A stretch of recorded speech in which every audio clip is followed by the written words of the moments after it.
Se até hoje você achava que Hora de Aventura era só mais um desenho bobo com episódios aleatórios onde os animadores usavam todo tipo de erva que podiam pra fazer a animação dos episódios, é nessa hora que eu digo que você tava quase certo. Porque quando você pula esses episódios fillers e assiste só a história do desenho, você vai acabar descobrindo que Hora de Aventura talvez seja bem mais do que um desenho infantil. E se eu te falasse que Hora de Aventura tem uma história cheia de plot twists, passados tristes e pesados, maldições e sacrifícios e tudo isso sendo contado no meio de vários episódios bobos e sem conexão nenhuma com essa grande história que Hora de Aventura tá tentando contar pra você, e que com certeza você não esperava ver um desenho que tem um cachorro amarelo falante ou uma princesa feita de chiclete. Com o tempo você percebe que essas pequenas coisas, essas pequenas surpresas que acabam transformando Hora de Aventura em bem mais do que um desenho infantil. A gente precisa começar pelo mundo de Or. É o seguinte, quando você olha pela primeira vez pro mundo de Hora de Aventura, ele parece que foi criado só pra chamar a atenção das crianças, pra elas irem assistir o desenho e o canal ganhar dinheiro em cima disso. Afinal, nesse mundo tem um reino onde as pessoas são literalmente doces, e nesse mesmo reino tem uma princesa feita de jujuba. Ou um reino de gelo onde vive um velho estranho meio doido e um pouco assustador. Ou até mesmo uma casa na árvore bem chamativa, do tipo que as crianças sempre quiseram ter. Vendo essas coisas, é difícil imaginar que Or nem sempre foi daquele jeito. Ao invés de um universo criado para desde sempre ser assim, Or é na verdade um mundo pós-apocalíptico que já passou por várias transformações e guerras. É meio doido quando você descobre que o mundo de Hora de Aventura já meio que foi o nosso mundo. Mas não é como se o desenho quisesse esconder isso de quem tá assistindo. Afinal, várias vezes é mencionado sobre guerras que aconteceram há vários anos atrás, e os cenários sempre deixam muito claro que já existiu outro mundo bem ali, e bem parecido com o que a gente conhece. E não é como se fosse só isso. Por exemplo, lembra do Reino Doce, onde as pessoas são doces? E se eu te falasse que por anos esse lugar guarda um monstro extremamente perigoso e mortal, e com uma das aparências mais assustadoras que eu já vi em um desenho animado?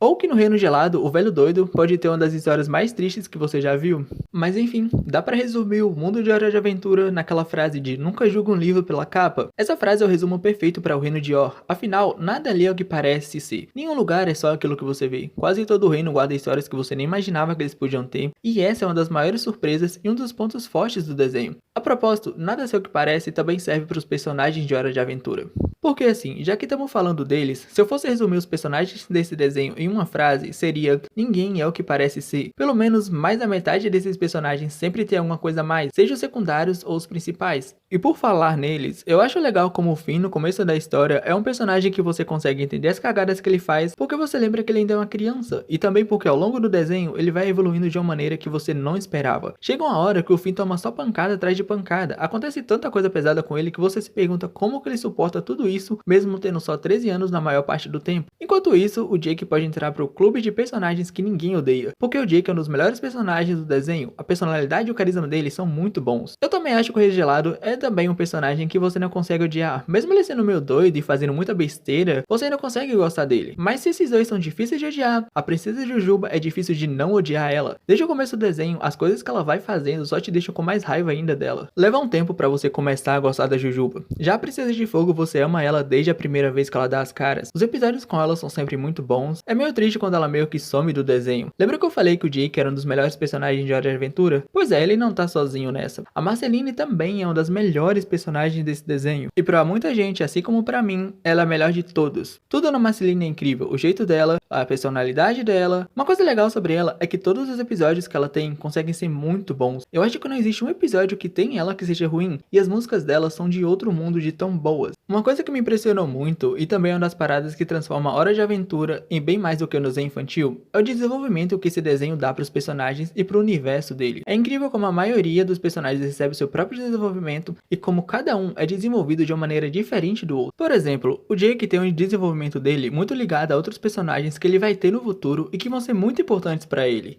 Já o Finn tem vários arcos de desenvolvimento, que como eu disse mais cedo, são pancada atrás de pancada. Tem momentos que você sente pena das coisas que acontecem para ele ter um desenvolvimento. Já a Marceline tem o desenvolvimento dela vindo de anos e anos atrás, e depois vai sendo desenvolvida com o passar do tempo no desenho. E ela ainda é a única personagem que tem um arco especial para desenvolver ela e de bônus o passado dela. A Princesa de Fogo tem meio que dois desenvolvimentos. O primeiro a gente acompanha de perto e o outro é meio que por trás das cortinas. Quando o primeiro arco dela acaba, a gente vai vendo a evolução dela aos poucos, já que cada vez ela aparece sempre bem melhor do que da última vez. Enquanto isso, a Jujuba tem um desenvolvimento mais lento do desenho, já que ao longo das temporadas vai acontecendo coisas que vão fazendo você entender ela melhor, e ela vai melhorando aos poucos conforme as coisas vão acontecendo. Não é rápido, mas acontece. É incrível que até mesmo o Rei Gelado tem um pequeno desenvolvimento. Depois de um tempo e de umas revelações sobre o passado dele, ele ganha um pequeno desenvolvimento na história e no personagem. E isso é uma coisa que te surpreende bastante em Hora de Aventura. Não é só essa parada de ter personagens sendo desenvolvidos, mas também como cada personagem tem o desenvolvimento que merece e principalmente o desenvolvimento que precisa. É bem doido como eles são bem feitos e às vezes são bem pesados. Assim, Hora de Aventura tá longe de ser um desenho musical, mas mesmo assim é assustador a quantidade de músicas que tem nele. Mas na minha opinião, as músicas que valem a pena ouvir são as músicas de abertura dos arcos especiais, a do fim sobre os melhores amigos dele no mundo e a versão dublada da música de encerramento do desenho que toca no último episódio. E de todas, absolutamente todas as músicas que a Marceline cantam valem a pena ouvir. Dá pra chamar isso de uma regra, se a Marceline começar a cantar, vale a pena parar pra escutar, porque todas as músicas dela são muito boas. Vale dar um certo carinho pra Sou Seu Problema e Tudo Permanece, essas duas são meio que em outro patamar. Uma das coisas que merecem elogios em Hora de Aventura são os twists que a história vai dando ao longo das temporadas. Eu acho que por você não esperar muito do desenho, cada plot twist que acontece te dá um choque muito maior do que devia. E essa é uma das coisas mais legais dentro de Yor. Tudo tem plot twist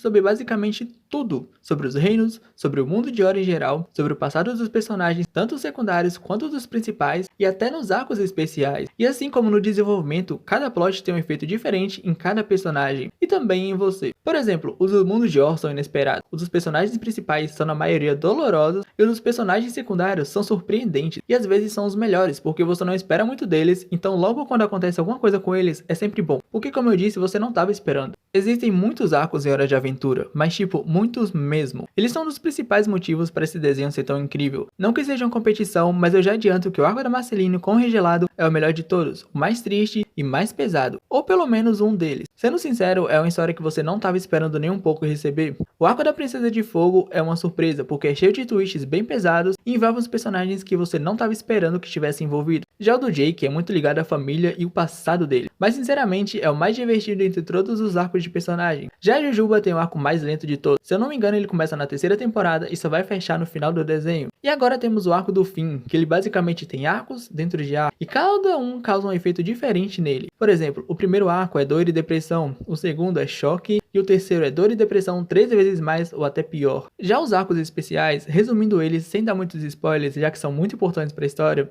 Primeiro, o arco especial é o melhor. O segundo é o mais fraco porque dá uma enrolada em coisas que não precisava, mas quando começa os twists, ele te destrói, e esse é o ponto forte e o que faz valer a pena ver ele. Já o terceiro é estranhamente o mais divertido de todos, e tem o melhor final dos três na minha opinião. É claro que também existem os mini arcos de personagens secundários, que são cheios de surpresas e spoilers. Agora, a partir do momento que você assiste Hora de Aventura sem os episódios fillers, acompanhando só a história, eu acho que é justo você ter uma noção do que te espera em cada uma das temporadas. É claro, ainda sem dar spoilers. Da primeira à terceira temporada você vai ser preparado para tudo que vai chegar no desenho. Ele basicamente vai te apresentar os personagens, os reinos e os conceitos do mundo de Yor. Agora quando chega na quarta e quinta temporada é quando o desenho bate o pé na porta e mostra que Hora de Aventura pode te impressionar e fazer te chorar mais do que você podia imaginar, já que nessas temporadas tem os 3 arcos mais pesados e tristes da história. Já a sexta temporada eu posso resumir em efeitos e consequência, porque em resumo é nessa temporada que a gente vê os efeitos e as consequências de tudo que aconteceu até agora na série. A sétima temporada a gente tem o primeiro e melhor arco especial de todos, que serve para desenvolver um dos melhores personagens do desenho,